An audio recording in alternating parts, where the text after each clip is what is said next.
যুক্তরাজ্যের ক্ষমতাসীন লেবার পার্টির মন্ত্রী টিউলিপ সিদ্দিককে সেন্ট্রাল লন্ডনে একটি ফ্ল্যাট দিয়েছিলেন বাংলাদেশের এক আবাসন ব্যবসায়ী, যার সঙ্গে টিউলিপের খালা বাংলাদেশের ক্ষমতাচ্যুত প্রধানমন্ত্রী শেখ হাসিনার যোগসূত্র রয়েছে বলে ব্রিটিশ সংবাদ মাধ্যম ফিনান্সিয়াল টাইমসের প্রতিবেদনে উঠে এসেছে।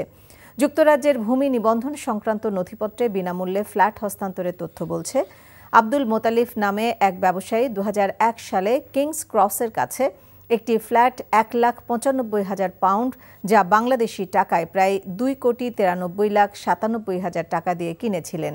টিউলিপ সিদ্দিক 2004 সালে তা বুঝে নেন, সেজন্য তাকে কোনো অর্থ দিতে হয়নি। ফ্ল্যাটটি এখনও টিউলিপের মালিকানায় রয়েছে।